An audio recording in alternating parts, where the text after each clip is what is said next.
Welcome back, everyone. Ready for another deep dive? Absolutely. Always excited to dig into these fascinating texts. Today, we're taking on the book of Nehemiah, Oh, Nehemiah. specifically chapters 1 through 3. It's all about the rebuilding of Jerusalem's walls. Sounds pretty straightforward, right? Well, on the surface, maybe. But trust me, there's a lot more to this story than just bricks and mortar. Okay, I'm intrigued. So, where do we start? Set the scene for us. All right, so picture this. It's 445 BC. BC. We're going way back. Yeah, way back. The 20th year of King Artaxerxes' reign, to be precise. And our main man, Nehemiah, is living a pretty comfortable life in Susa, the Persian capital. He's got a prestigious position as the king's cupbearer. Cupbearer. That sounds fancy. What did that entail exactly? Basically, he was responsible for tasting the king's wine to make sure it wasn't poisoned. Talk about a high-pressure job. Yikes, no room for error there. Not at all. But anyway, Nehemiah gets some devastating news from back home.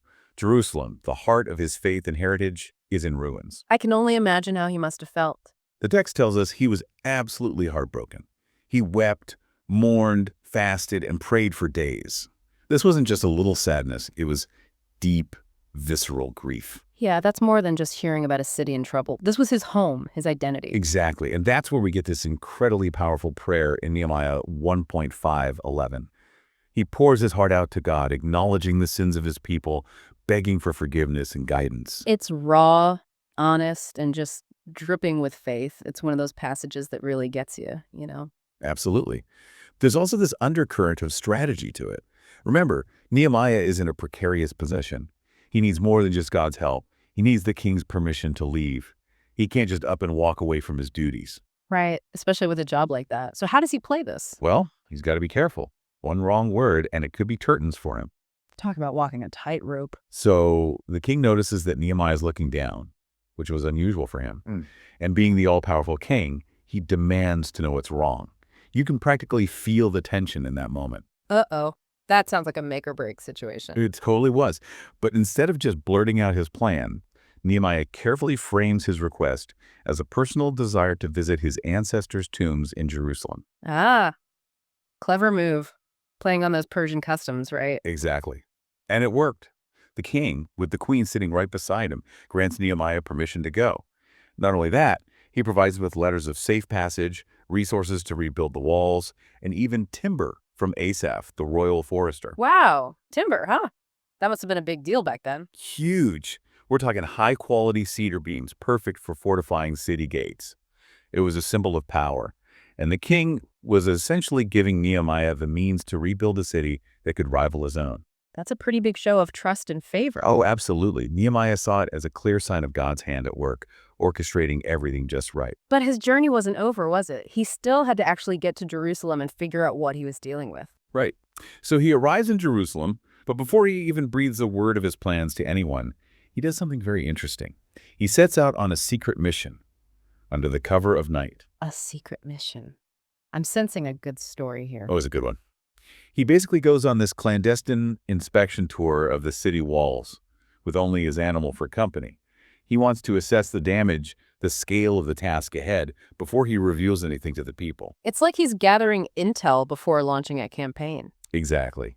He meticulously notes the broken walls, the burned gates, even specific landmarks like the Valley Gate, the Dragon Spring, the Dung Gate, the Fountain Gate, and the King's Pool. He's creating a mental map of the city's defenses, piecing together what needs to be done. And you can almost feel the weight of history and the desolation in his descriptions.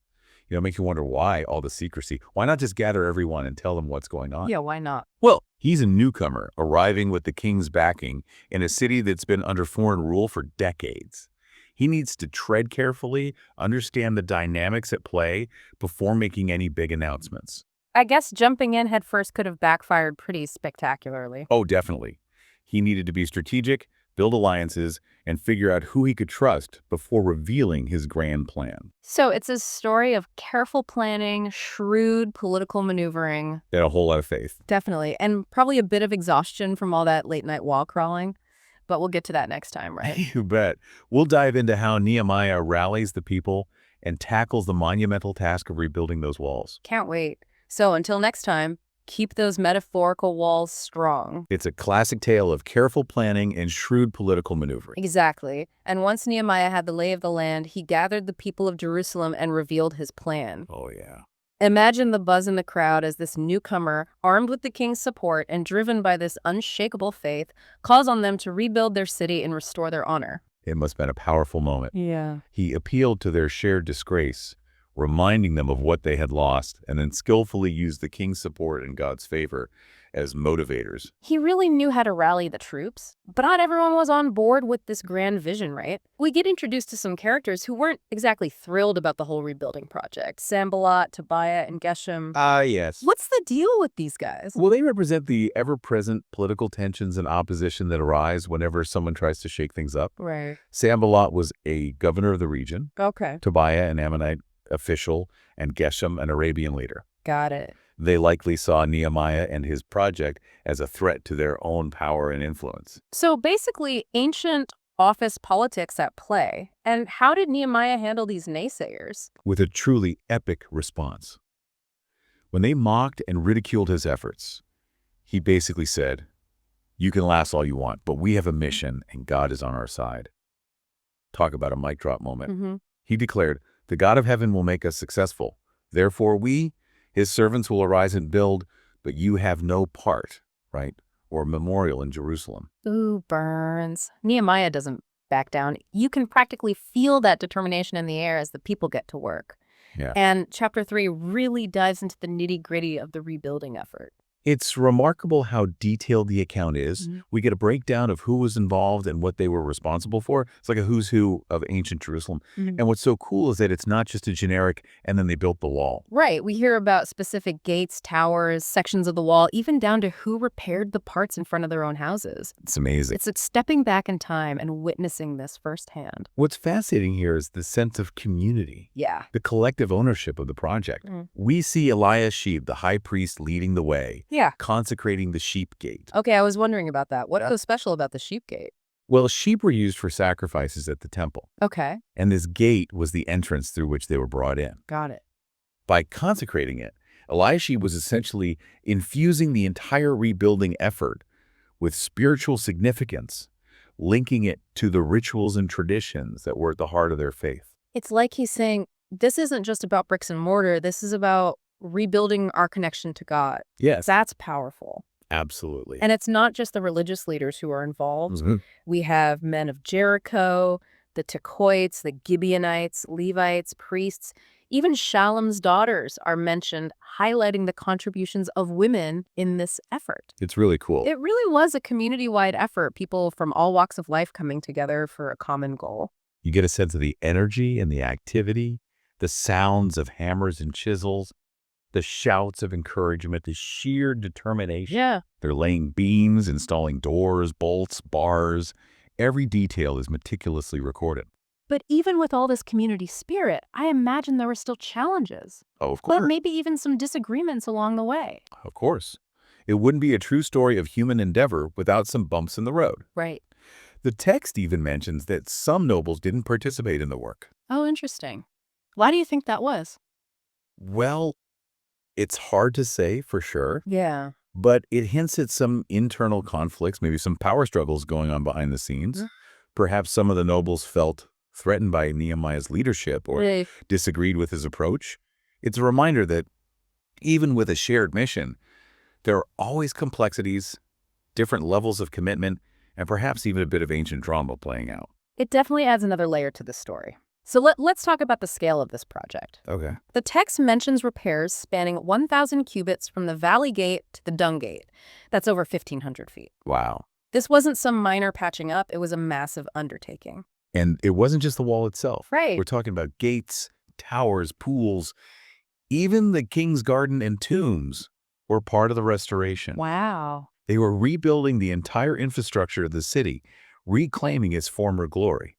It's mind-boggling to think about the logistics of it all. I know, right? How do they coordinate the work, get materials, and ensure the quality of the construction? It must have been a logistical nightmare, yet they managed to pull it off. And that speaks volumes about Nehemiah's leadership, his ability to inspire and organize a diverse group of people towards a common goal.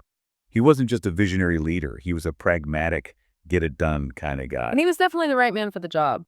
So we've got faith, determination, community spirit, political maneuvering, and some seriously impressive construction skills all coming together in this story. Yeah, it's really cool. But it's more than just an ancient history lesson, right?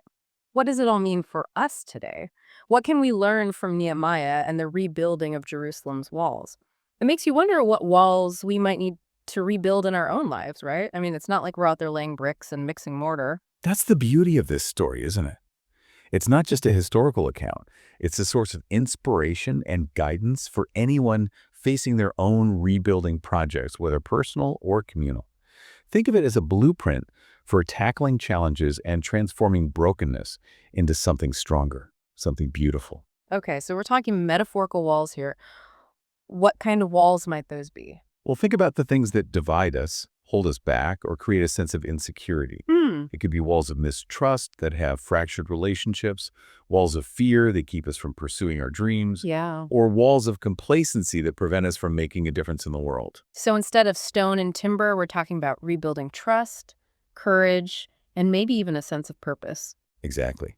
And just like Nehemiah faced opposition and setbacks, we'll encounter our own challenges along the way. Of course. But with faith in ourselves, a commitment to the task, and a willingness to work together, we can overcome those obstacles. Nehemiah didn't rebuild those walls alone, did he? It was a collective effort, and he had the support of his community and his faith. Right. So what's the modern equivalent of that support system? It's about surrounding ourselves with people who share our vision, who will support us in our endeavors, Yeah. and who will be there to celebrate our victories and help us navigate the inevitable setbacks. Right. It's about finding our own kings, mentors, advisors, or even just friends who believe in us and are willing to lend a hand. Yeah. And just as importantly, it's about tapping into that inner strength, that unwavering belief in our ability to create positive change. I love how this story, which seems so ancient and far removed from our modern lives, can still offer such relevant and powerful lessons. It's pretty amazing. That's the power of timeless narratives. They transcend time and place and speak to the core of the human experience. The act of rebuilding, whether it's physical structures, relationships, or even our own inner strength, is a testament to hope. It's a declaration that even in the face of destruction and despair, we have the power to create something new and meaningful. So as we wrap up our deep dive into the book of Nehemiah, I'm left with this question for you to ponder. What walls need rebuilding in your own life? Oh, What steps can you take today to begin that process? good question. And who are the people you can call upon to support you on that journey? Yeah, that's a great point. Thanks for joining us on this deep dive into the book of Nehemiah. It's been a fascinating journey, and I hope it's inspired you to think about the walls in your own life that might need a little TLC. Me too. Until next time, keep exploring, keep learning, and keep rebuilding. Welcome to Charlie and Mia's podcast. We're embarking on an exciting journey to read through the entire Bible in just 1 year. Every day, we dive into Scripture, exploring its meanings and how it applies to our lives today. We invite you to join us on this incredible adventure of learning and discovery. Don't forget to subscribe to our channel so you never miss an episode.